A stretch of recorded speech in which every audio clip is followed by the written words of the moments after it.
Welcome to Mind, Body, Health, and Politics. I'm your host, Dr. Richard Lewis Miller. Today on Mind, Body, Health, and Politics, I'm pleased to have with us Susanne Seiler, who's coming to us all the way from Zurich, Switzerland.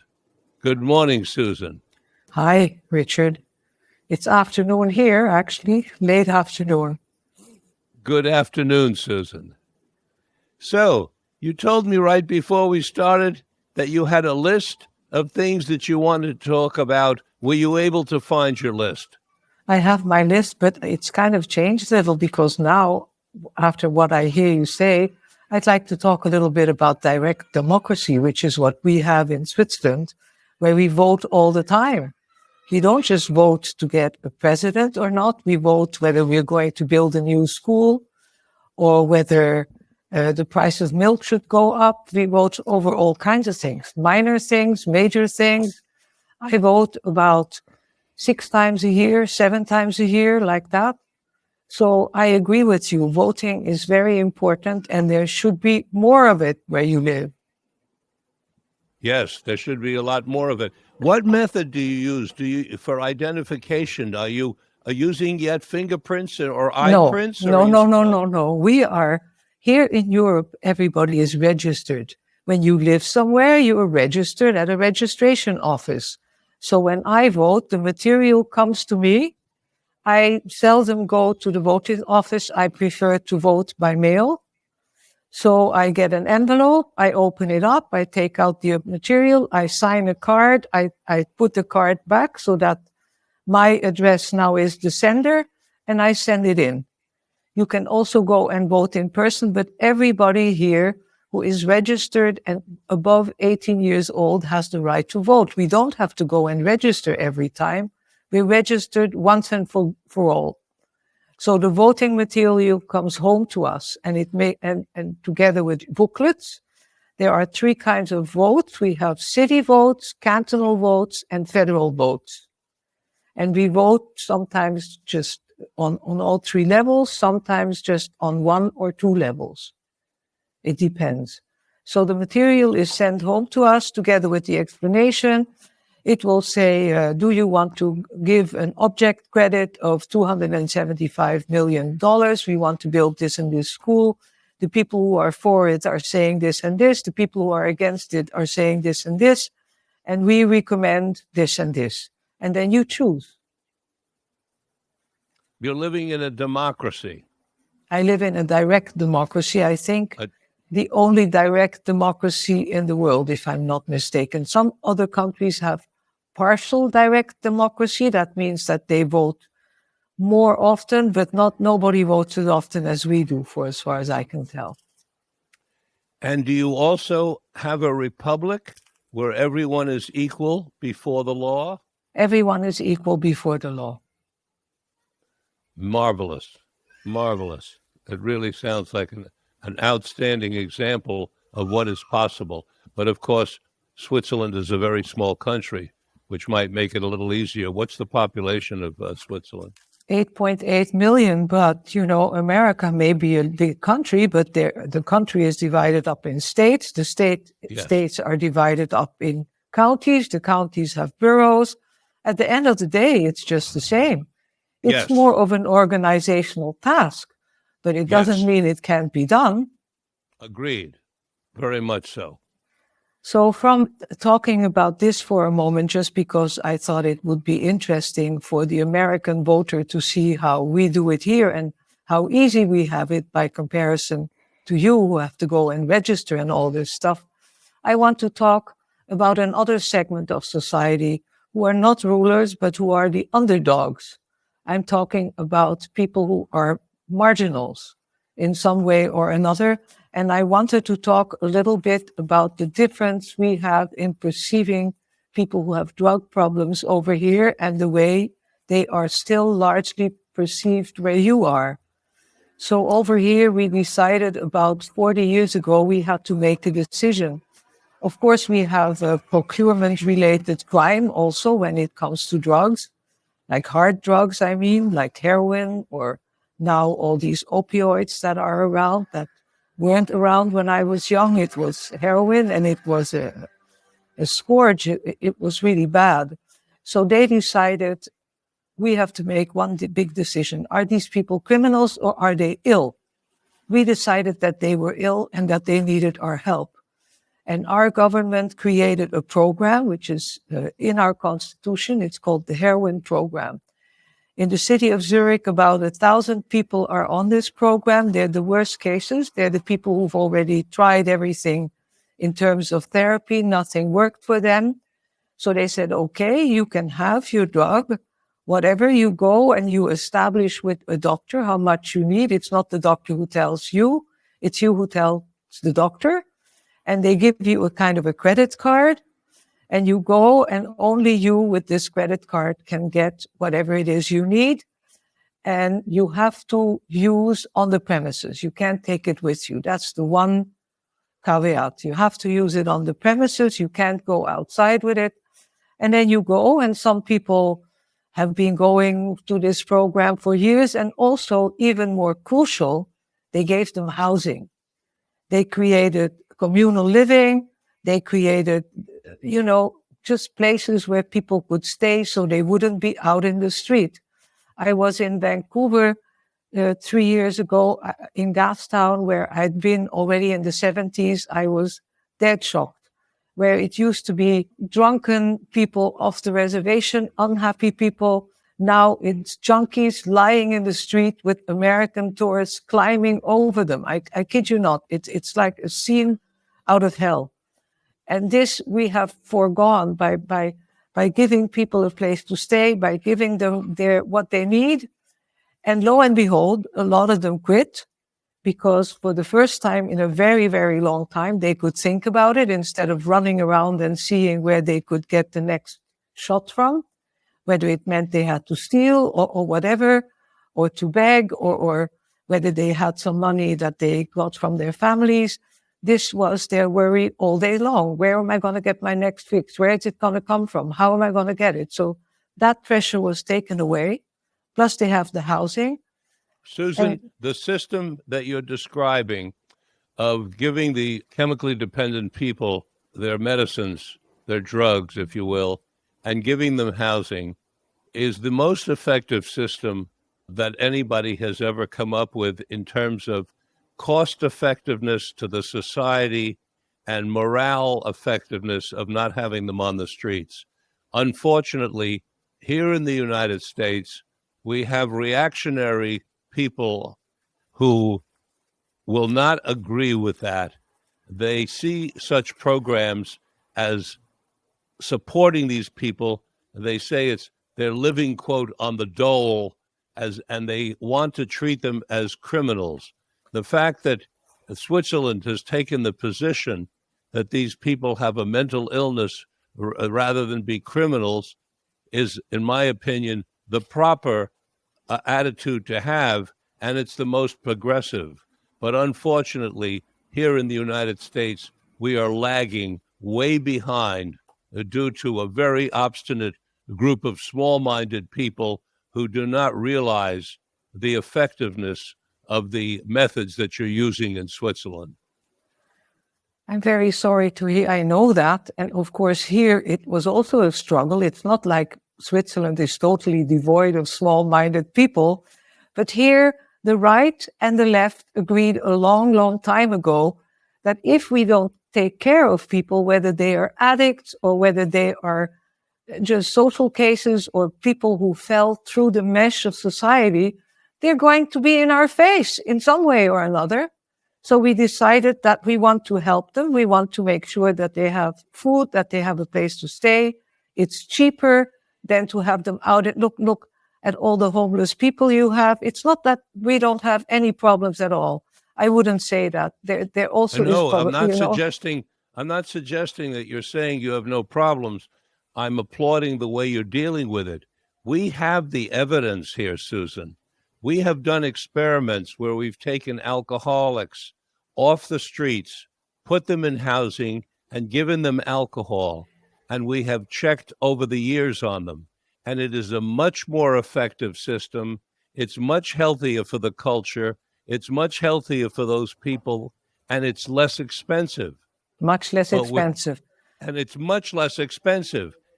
Our situation is so dire now, Susan, that in San Francisco, a man started a business where he's offering walking tours of the homeless, if you will.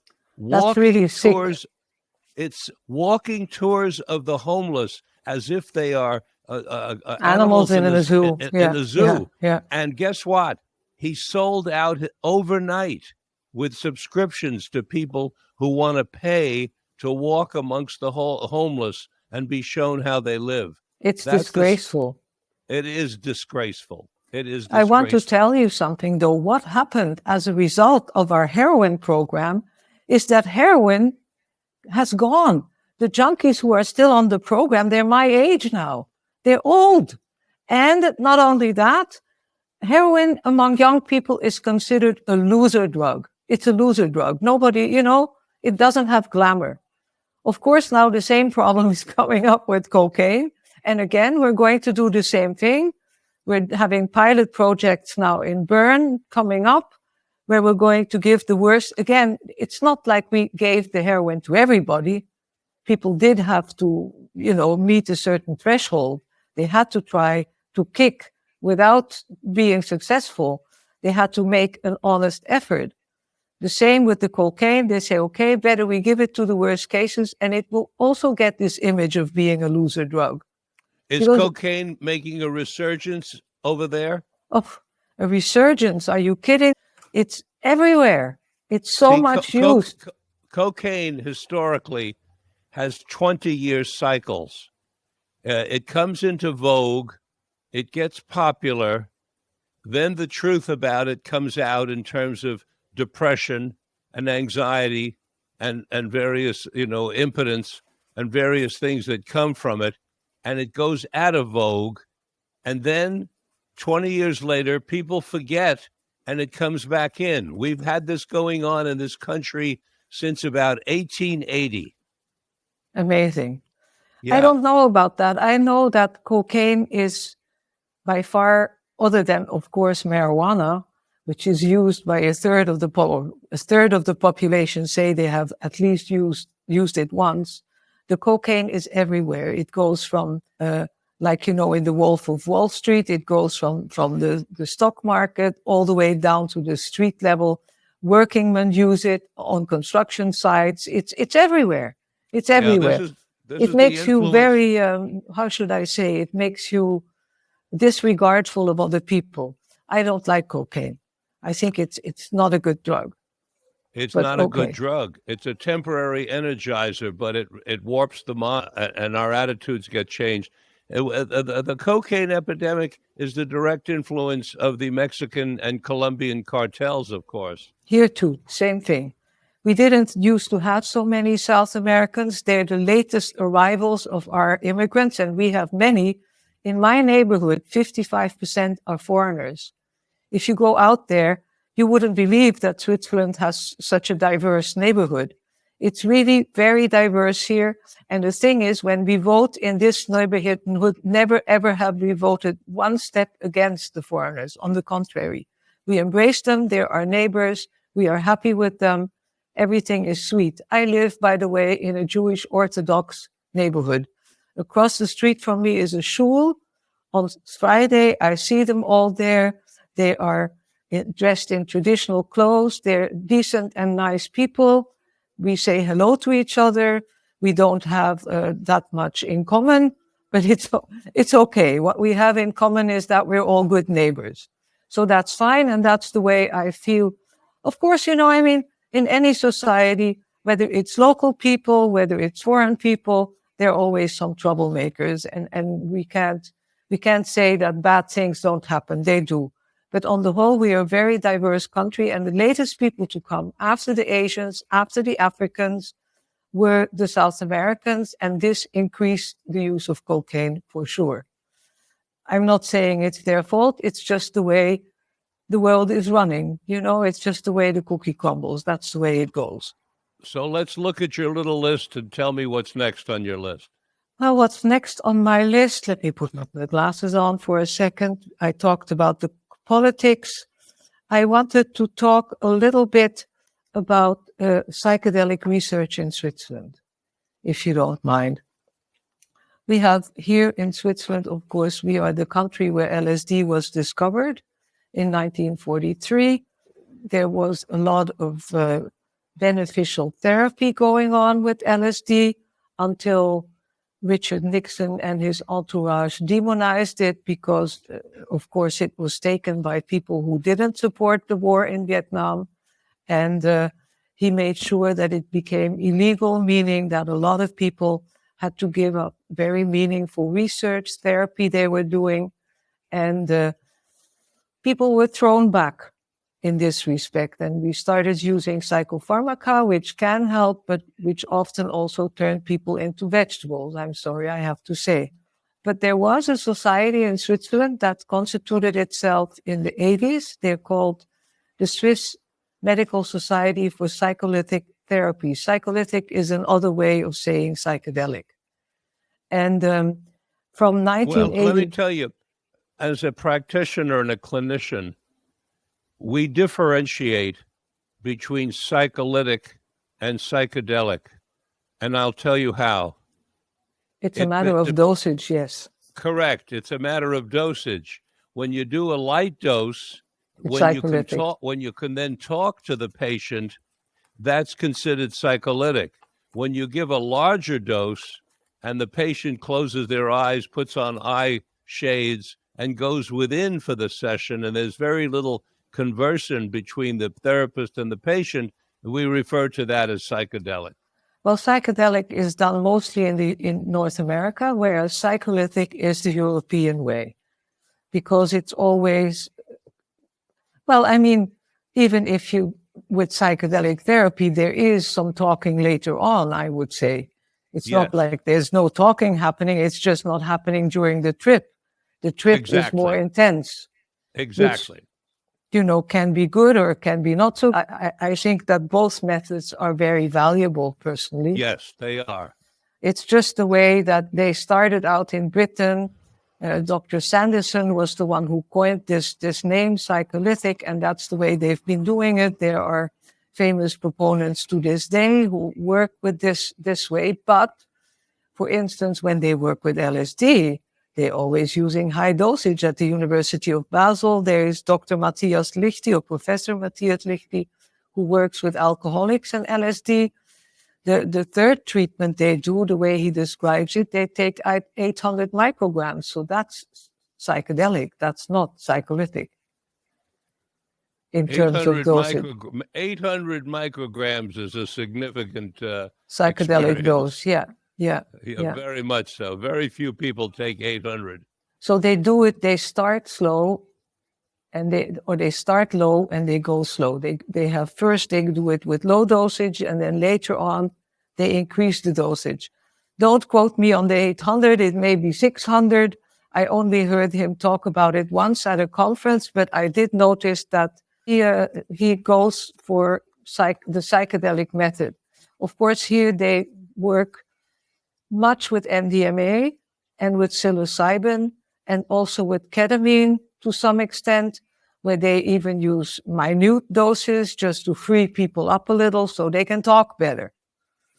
Whereas, the psychedelic experience, of course, does not do that. Like you say, it gets people into a state where maybe they cannot verbalize, but they have images, things happen to them. Yes. So anyway, what I meant to say is that here in Switzerland, we never gave up quite on psychedelic therapy or psycholytic therapy. And this Swiss Medical Association for Psycholytic Therapy, they asked for exemptions from the government as soon as 1985 and started working with people.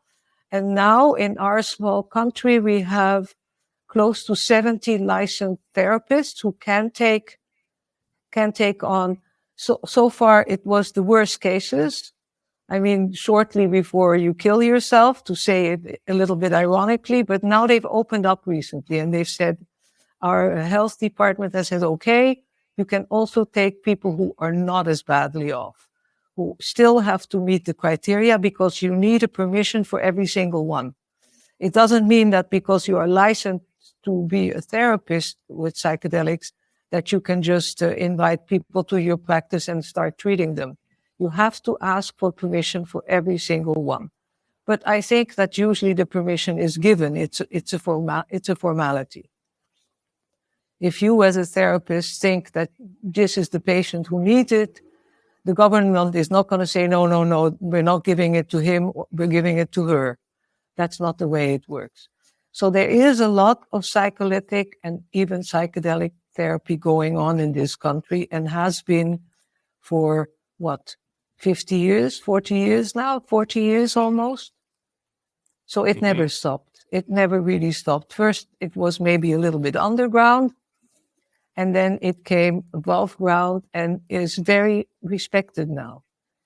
And I talk to people, all kinds of people, whether they're on the left or on the right, in the United States, by the way, too. And we were at the Psychedelic Sciences Conference I was last June. And we talked at a restaurant with people who seemed quite conservative.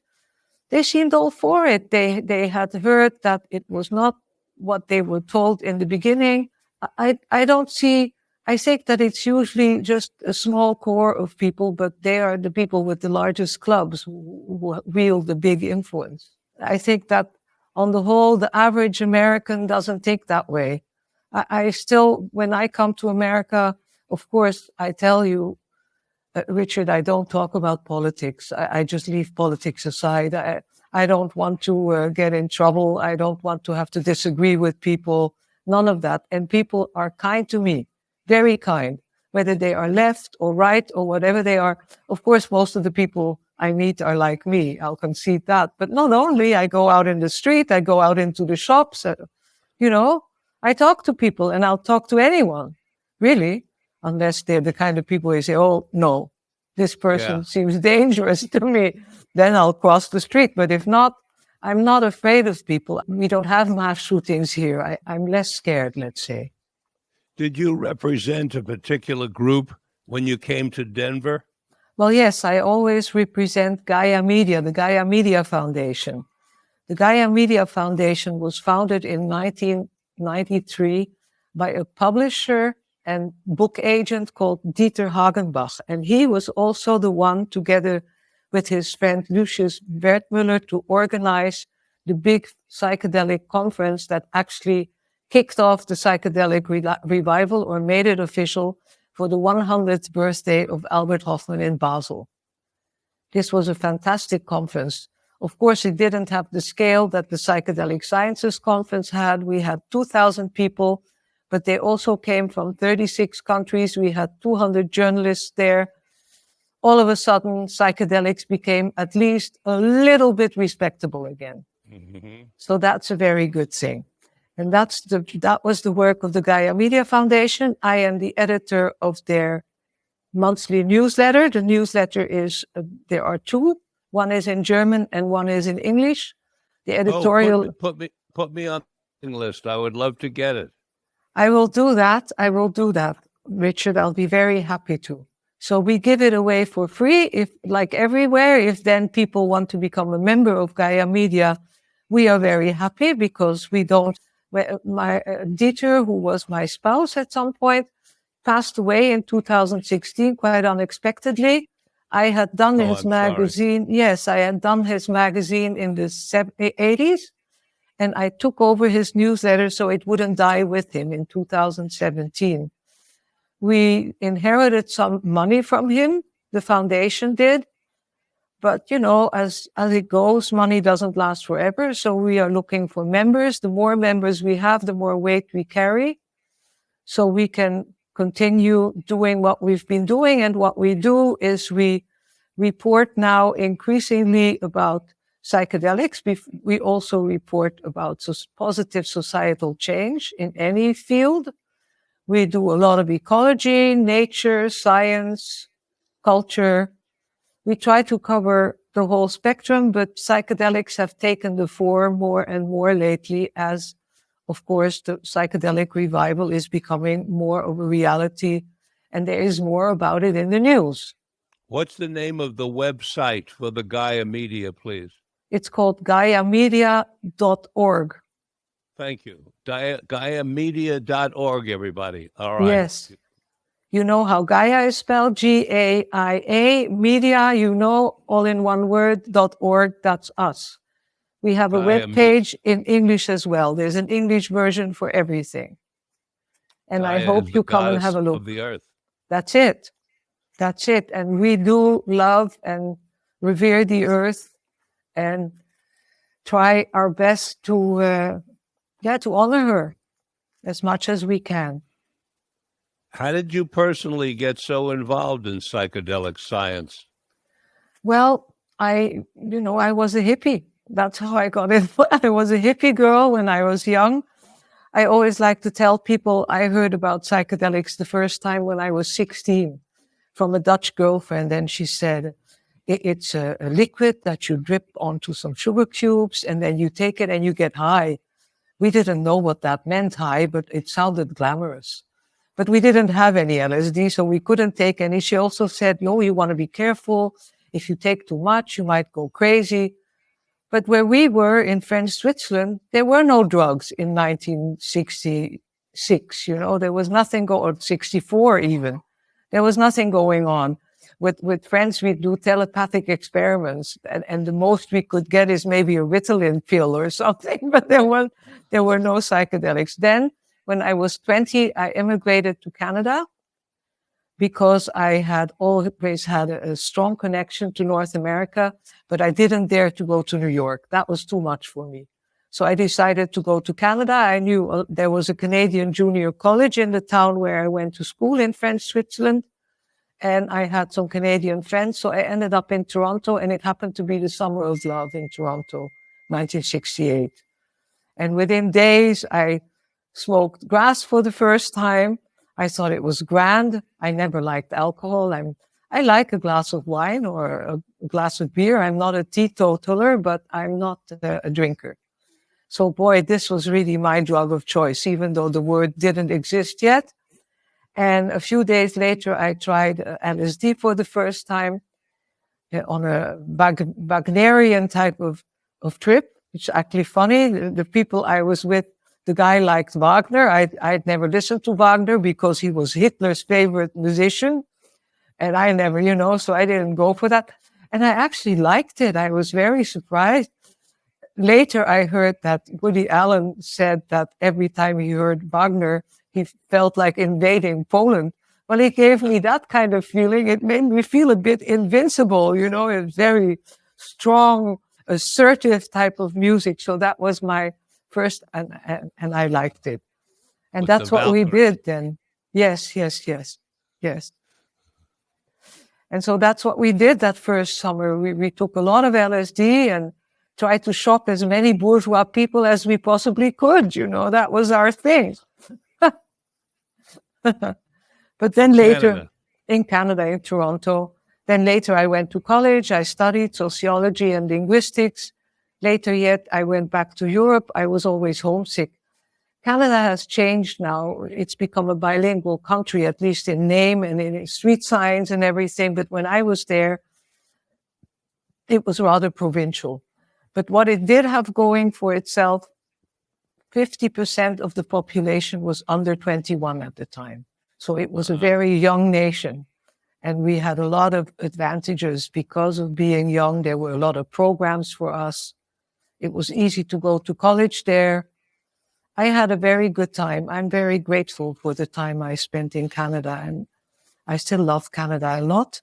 I also visited New York for the first time in those days, and the United States. And well, I've always loved North America, I must say. I'm very happy every time I come there. And I'm going to come back. I'm going to come back to Berkeley for the conference of the Women's Visionary Council. And I'm going to be talking about what was given to me as a forte, as something to use. And that is, I am the one who found out, or not found out, but who spoke to the first woman to have taken LSD, which was Albert Hoffman's lab assistant, Susie Ramstein, her name is, or Ramstein, you would say. And I happened to find her I have a friend, Michael Horowitz. You may know him. He used to be Timothy Leary's archivist. And Michael put me up to this at this conference that I mentioned, which was called LSD, Wonder Drug and Problem Child, for Albert Hofmann's 100th birthday. And Michael was there and he said, Susanne, why don't you find out more about this first woman who took LSD? The world doesn't know this yet. So we have an electronic phone book here. And I just gave him her name, and a name popped up near Basel, and I wrote her a letter. And sure enough, she called me on the phone and she said, yes, it's me you're looking for. And she told me about her first LSD experience. And right now I'm trying to find out more about her. It turns out she comes from a historical family. They go back to the 11th century. They were counts and barons, and a fascinating story. I was at the Novartis campus yesterday to see what was going on there, because they've changed their tune. Albert Hofmann's book must be the best sold book in their bookstore, but 20 years ago or 30, they wanted to have nothing to do with all of that. This was something that had unfortunately been part of their history, but it was an embarrassment, you understand, because of the political situation. Yes. And even when I talked to Susie Ramstein, which was in 2006, she was reticent to tell me much about her family. She wanted to protect her family. And I understood that. But she did say that the trips that she took, everybody on Hofmann's team tried LSD at least once for research purposes. He took inadvertently what turned out to be quite a strong doses.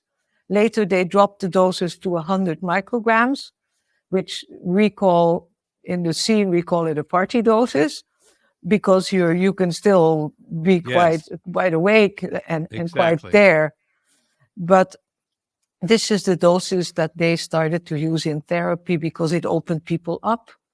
It was conducive to therapizing them. Yes. Again, this was talk therapy. But nevertheless, that's what they used. So I was back there yesterday and I found a book I'm holding up for you. It's in German. It's called LSD Out in the Country. And what it's about, it's something nobody has ever thought about. Where did the ergot come from that they used to make the derivatives that they made? Well, it was grown here in Switzerland in the Emmental, which is where my family is from, incidentally. So I haven't read the book yet. I'm very happy to bring LSD back where it belongs. As its origin, it belonged to us women. It belonged to the goddess Demeter. It's a rye fungus, Claviceps purpurea. And who was the one administering all of this?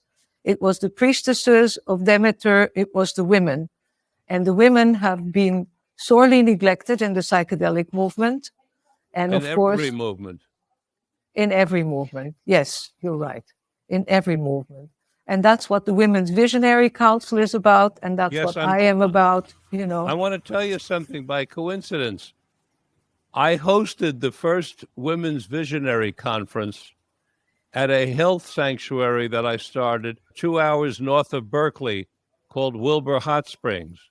And Annie Harrison brought the group, the first Women's Visionary Conference, to Wilbur, and all of us men had to leave the property. And then eventually they let a few of us stay, and I stayed. I should hope so. Yes, and I stayed, and Rick Doblin stayed, and it was a wonderful founding experience.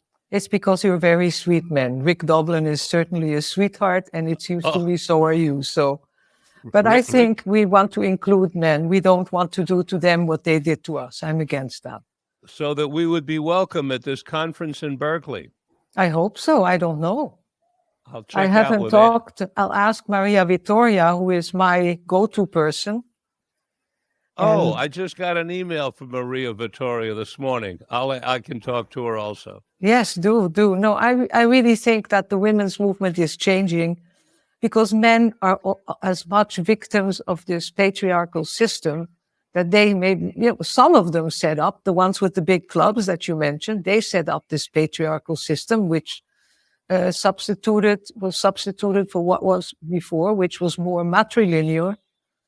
Now we have this patrilinear type of society where men rule, but it's slowly changing because women don't want to put up with this anymore. And even most men, when they think about it, they don't want to put up with it. They don't want to be slaves to their bosses. They would like to enjoy their families more and have more time to do the things that really matter in life, which are very few things after all. Most things are kind of extraneous. You could do without. You could do without, Yes. you don't need a title. You don't need brand clothes. There's many things you don't need that don't matter. And I think that we want to include men and we want to help them. They are brothers. We want to help them so that we can all have a more peaceful and a more fruitful life. This is what it's really about. It's not about, am I a man or am I a woman? And No, of course, but as you know, Suzanne, there are people like us who see all of humanity as one tribe, male, female, everybody, and that we're all in this together and that we're all sharing the planet together, which we're part of. But there's another whole group of people who see it very differently. I They don't understand. see it, right? They don't see it as we're all in this together. They see it as we and they. Yes. And they feel like they belong to the we and everybody else is the they. Well, These are actually, they belong to the me. That's mainly their thing. Me, yes, me, me, to the me. That's well said. They belong to the me, and then there's they. And that's what we're struggling with at this time in history in our country. Always, not only at this time in history. Now, I have to say too, Richard, don't you Yes. think? Yes, you're correct. It seems a little more so now because the United States seems more divided now than since the Civil War. But I'm starting to think, Susanne, that we are still fighting the Civil War in this country, that the North might have defeated the South physically, but the North did not change the ideology of the South. And I believe those same people are the people who are following Trump and the same people who are reactionary and who are against progress and who are taking a me attitude. I think we're still fighting the Civil War. Well, that's possible, but I also think that these me people are found to be found in any strata of society anywhere in the world. It's not a matter of North and South. I don't think that the Southerners in America bear the brunt of all of this. I think that there are people who think like us and people who don't think like us. But the trouble is that we used to be like in my society, people, it's also becoming more divisive, by the way, but we still sit together. I have many friends who don't share my opinions on everything. Many. We establish and then okay, let's talk about something else. We can still be friends, we can be friends. That's what really matters. And that has gone lost with these people like a Mr. Trump who just are dividing people, which is not okay. I don't care that they should not think the way I think.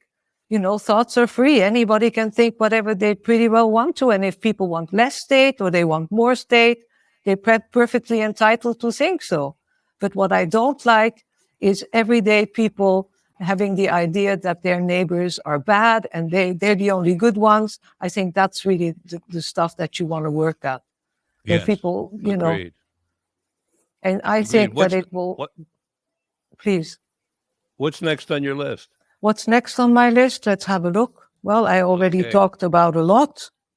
Oh, the last thing on my list, and then you have to find some subjects that we can talk about. The last thing on my list is that I, in the middle of the pandemic, started a psychedelic salon in Zurich. I started it right where I'm sitting now in my living room. We were allowed to congregate with masks.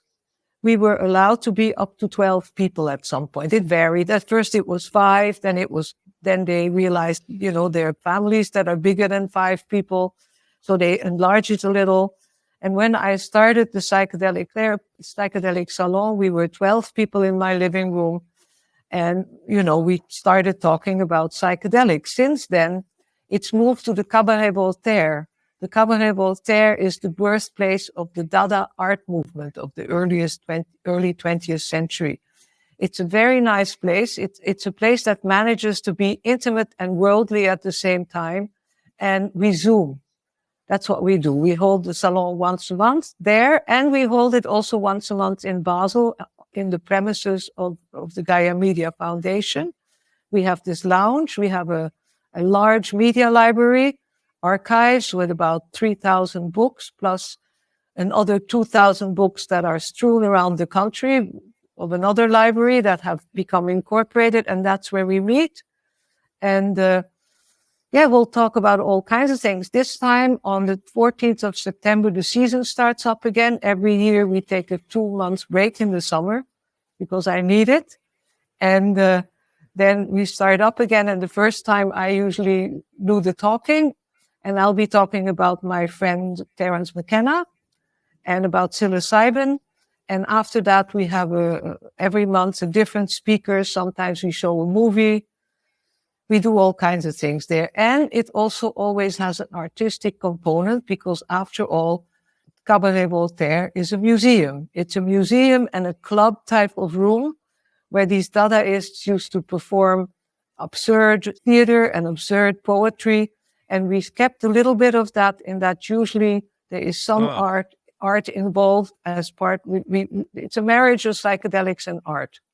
Can I zoom in? Well, am I welcome to zoom in from the United States? Definitely. Everybody is welcome to zoom in. The thing is, you have to be on my mailing list because I send out an invite for every salon about 10 days ahead of time. So around the 4th of September now, I'll send out the invite for the one in Zurich, and a week later, the one in Basel.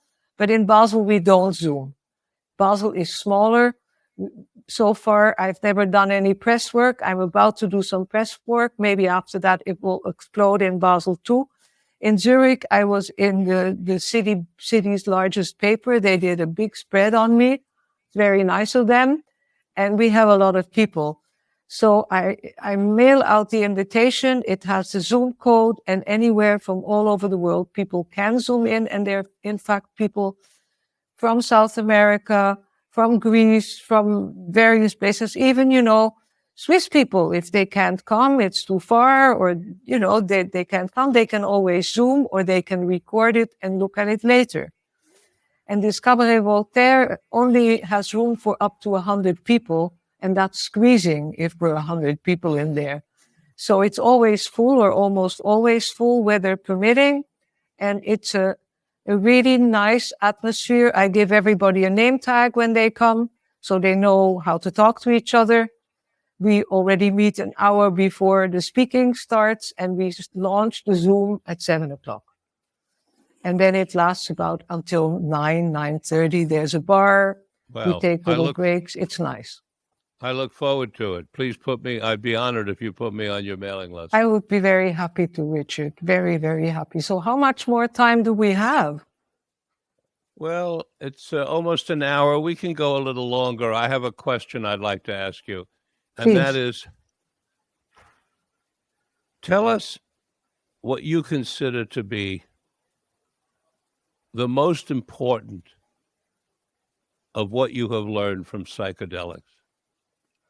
Well, for me, the most important is that we are all one. I think that's really, for me, was very important. I was an only child. I was often lonely. LSD relieves me of that loneliness. I know that we are all connected. I know that we're all have a common origin and that we are all one. And I don't believe in us and them. I think that they are us and we are them. There are bad parts in me. There are good parts in me. It's up to me what I want to bring out. And what it also taught me is that what, after all is said and done, what counts most in life is to love and to give. I really believe in that. I believe in giving. I believe in loving. I'm a family person. I'm an elder now. I have 3 grandchildren. And, this has come to me, this late career in psychedelics after a long hiatus has become as a huge gift. And I'm very happy. And I think that that's what we're here for, to learn to be happy people so that we can make the world a happier and a better place. And all of this I owe to LSD, I must say. It helped me tremendously. Other things also helped me. Meditation has helped me. Reading Ram Dass's book, Remember Be Here Now, when I was young, that tremendously helped me. I have had many teachers. I've written a book about some of them that's about to come out in German. I'm looking for an American publisher. The interesting thing is I wrote it as 5 biographies with my own experiences interspersed, and everybody says, there should be more of you. There should be more of you. So this is a very funny experience for me. And I get the exact same reaction to my books. Oh, there should be more of me, and I'm trying to put in a little bit more in the next books that are coming. Maybe I can introduce you to my publisher here in the United States if you'd like. Isn't it Inner Traditions? Yes, that's correct. My manuscript is with Inner Traditions. They've already said from the start. I happen to know Ehud Sperling. This is a funny story. At the book fair in 1983, I guess, my boyfriend at the time, Hagenbach, he gave me the task of trying to see whether I could secure the rights for Sexual Secrets, which was a book by Inner Traditions. And I ran into the hallway somewhere in this huge thing that's the Frankfurt Book Fair. I ran into this Ehud Sperling. And I said, oh, we're really interested in the book. And he said, oh, no, we're going to give it to Playboy because Playboy has promised us a big spread and blah, blah, blah. And I don't know what took me, Richard, but I looked at him. I said, well, I turned the editor of Penthouse onto LSD. And he said, LSD, you've got the book. And that's how we got it. And that's how we got to be friends. And now it's Ehud's friend, son, who has taken over, and I went to talk to him at the site of the Mahar. That's right. I had dinner with him. I had dinner with him in Denver. Very nice person. Very nice person. Yeah. So they have promised me an appraisal, and I sent in my manuscript, and they got back to me, and they said that they felt my book deserved a full review. And if they want me to write more about myself, okay, I will. But I was actually saving more about myself for my next book because the first one is about male psychedelic pioneers, though there's lots of women in there as well. And this book will be about female psychedelic pioneers. Terrific. People like Susie Ramstein, like Anita Hoffman, not to forget Albert's wife, who very bravely did everything he did. Then there's, of course, Betty Eisner. There are people like Joan Halifax, Jean Houston, or Margaret Kuttner. I have to see how much I can find out about, of course, Jean and Joan. I both know it's not so difficult. They're both still alive. But the others, Anita Hoffman, there's her family that we know, so it's easy to find out. The others, maybe there's too little information. But I'm also plotting with Maria Vittoria to maybe write an encyclopedia of women in psychedelics because there are so many now. And then we can just do a short bit for everybody. Then we don't need to know their whole life and everything else. So those are some of the things that I'm planning on doing, and I'm waiting for Inner Traditions to give me an answer. I don't think they'll take the book because they had a book by Rosemary Woodruff Leary. Remember her? Psychedelic Refugee. I thought it was a good book, but again, the same. It should have been more about her and less about Leary, much more, because there's so much about Leary already. Should have been more about her. She was this crazy woman who, after being a fugitive for, I think, 27 years, came back to America by swimming in a bikini off a boat to the coast of Florida. And that's how she came back. And only later then, isn't that crazy? And only later then did she have a lawyer inquire with the FBI whether they were still interested in her. And they said, no. It's all long gone. And she finally resurfaced. Amazing. We would have liked to hear more of those. I would have liked to hear more of those stories, I must say. What a great woman. But the book didn't sell so well, probably because younger people don't know who she is. And here I am, a total unknown who's bursting onto the American scene, great thanks to you, and thanks to Maria Vittoria and the Women's Visionary Council. And I have no idea whether I'll ever be able to publish this book. The main thing is... No. You will be able to publish this book. We will help you. Well, thank you We will very, help very you. much. I'm also in contact with the Psychedelic Literacy Council, so it's happening.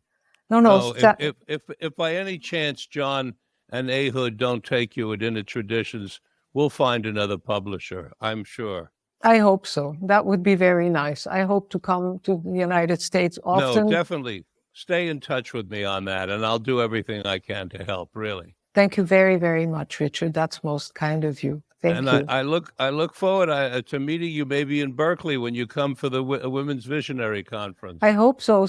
Maria Vittoria has asked me if I'm interested to come up to the ranch.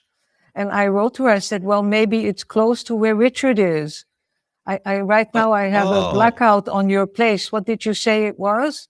Wilbur Hot Springs. No, not the hot springs. That would be fantastic. I love hot springs. Where I am right now is on the Pacific Ocean in Mendocino County. I love Mendocino. Isn't it beautiful there? Oh, it's spectacular. Yeah. But you mentioned a place that I can't remember the name of right now.